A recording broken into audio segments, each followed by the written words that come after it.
Bismillahirrahmanirrahim. Assalamualaikum warahmatullahi wabarakatuh.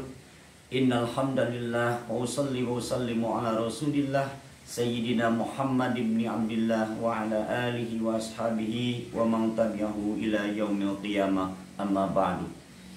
Saudara-saudaraku yang dirahmati Allah Subhanahu wa taala, alhamdulillah wa syukurillah kita bisa berjumpa lagi dengan channel saya ini. Semoga kalian semua ada dalam limpahan rahmat juga karunia Allah Subhanahu wa taala. Saudara-saudaraku, alhamdulillah wa syukurillah, di video yang lalu saya telah menyampaikan masalah rukun wudu, dan untuk kali ini insyaallah sesuai dengan banyak di antara teman-teman yang bertanya tentang hukum wudu di toilet atau di kamar mandi yang ada klosetnya tentunya. Saudara-saudaraku yang dirahmati Allah Subhanahu wa taala, hukum berwudu di toilet atau kamar mandi yang ada klosetnya hukumnya makruh. Hukumnya makruh. Alasannya karena ketika kita berwudu, banyak kalimat-kalimat thayyibah atau doa-doa yang kita panjatkan, baik ketika kita berwudu atau setelah selesai kita wudu.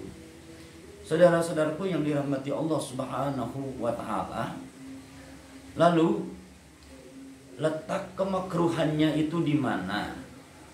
Jadi kemakruhannya itu ada di doa-doa atau ada di kalimat-kalimat yang biasa kita ucapkan. Yang biasa kita ucapkan kalau di tempat-tempat lain selain tempat yang kotor semacam toilet itu kan kita bebas. Bebas kita berdoa, bebas kita mengucapkan kalimat-kalimat thayyibah. Sementara kalau kita lagi di toilet atau di kamar mandi yang ada tempat buang airnya, di situ ada larangannya kita untuk mengucapkan kalimat-kalimat thayyibah. Hal ini berdasarkan hadis Rasulullah Sallallahu Alaihi Wasallam yang diriwayatkan oleh Imam Muslim, anna rajulan marra wa Rasulullah Sallallahu Alaihi Wasallam yabulu fasallama falam yarudda alaih. Ada seseorang melewati Rasulullah Sallallahu Alaihi Wasallam. Ketika itu Rasulullah sedang buang air kecil di toilet tentunya. Lalu orang tersebut memberikan salam kepada Rasulullah Sallallahu Alaihi Wasallam dan Rasulullah tidak menjawab salamnya. Ini bisa dijadikan kesimpulan bahwa bukan masalah wudunya yang menjadikan sebab makruh, tetapi kalimat-kalimat thayyibahnya yang biasa kita ucapkan, sementara kalau di toilet itu tidak boleh diucapkan, karena Rasul pun ketika diberi salam oleh seseorang, Rasul pun tidak menjawab salam. Lalu bagaimana kalau kita terpaksa harus berwudu di toilet? Mungkin ini terjadi karena situasi yang madorot. Situasi yang madorot, umpamanya kalau kita lagi di perjalanan, mau sholat, mau ikut berjamaah, sementara antrian di sana banyak. Kalau kita menunggu sampai selesai antrian orang-orang berwudu, tentunya kita akan ketinggalan berjamaah umpamanya. Ada juga di toilet, maka kita terpaksa berwudu di toilet. Boleh-boleh saja dan sah hukumnya, tetapi makruh. Tetapi makruh hukumnya. Atau di rumah, saya yakin di rumah jarang ada yang nyediain khusus tempat wudhu. Biasa keluarga suka berwudhu di kamar mandi yang rata-rata ada klosetnya, kan? Ada klosetnya. Maka di sini kita boleh berwudhu di sana kalau tidak ada tempat khusus untuk wudhu. Sekali lagi, kalau tidak ada tempat khusus untuk berwudhu, boleh di sana, tapi perlu kita perhatikan adab-adabnya. Sesuai dalam hadis yang dikatakan tadi, bahwa pertama, kita ketika wudhu di toilet atau di kamar mandi yang ada klosetnya, jangan melafalkan doa-doa atau kalimat-kalimat thayyibah di sana. Jadi cukup di dalam hati saja.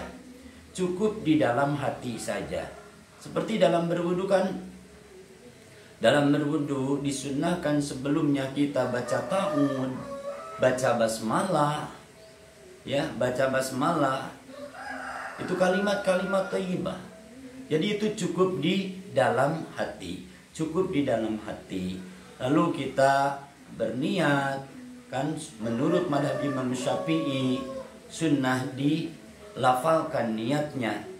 Tapi kewajiban yakin, sebagaimana yang telah saya sampaikan di bahasan rukun wudu, kewajiban niat ada di dalam hati, tapi menurut mazhab Imam Syafi'i sunat melafalkannya.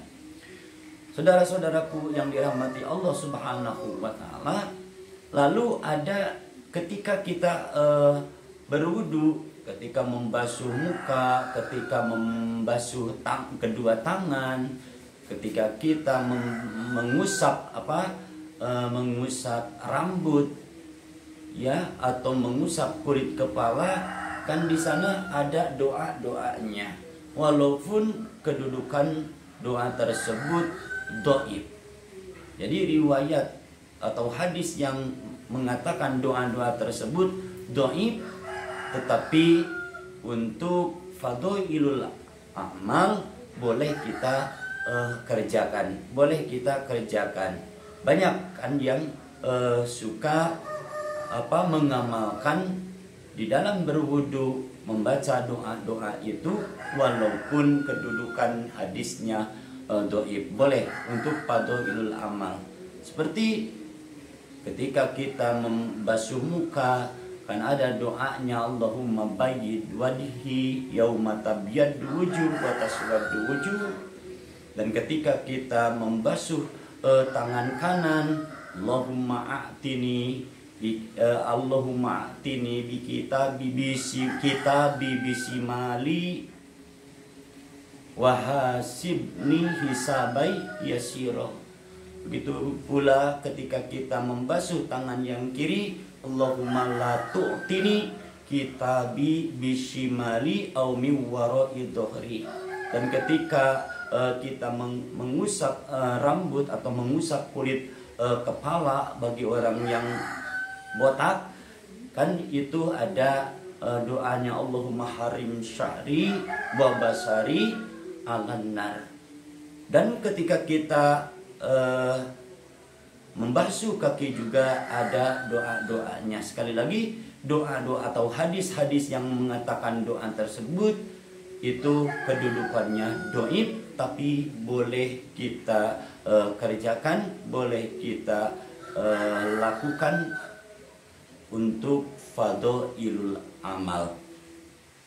Dan setelah kita berwudu, kan ada hadis yang sahih yang sunnah kita berdoa dengan kalimat thayyibah, asyhadu an la ilaha illallah wahdahu la syarikalah wa asyhadu anna muhammadan abduhu wa rasuluh. Dan di dalam riwayat Imam At-Tirmidzi ditambah dengan Allahumma ja'alni minat tawwabina waj'alni minal mutatahhirin waj'alni min ibadikas sholihin. Ada doa itu. Jadi semua ini kalau kita lagi atau berwudu di toilet, maka cukup di dalam hati saja, cukup di lafalkannya atau dibacanya di dalam hati. Dan untuk doa setelah berwudu yang tadi, maka kalau mau dibacakan di masih kita posisi di dalam kamar mandi, itu juga sama, kita bacakan di dalam hati saja. Namun terkait masalah doa ini khusus, ya lebih baik dibacakan setelah kita keluar kamar mandi saja, dengan kita membacakan doa keluar dari kamar mandi. Saudara-saudaraku yang dirahmati Allah Subhanahu wa taala, rupanya bahasan untuk kali ini dicukupkan sekian saja. Semoga bermanfaat bagi kita semua.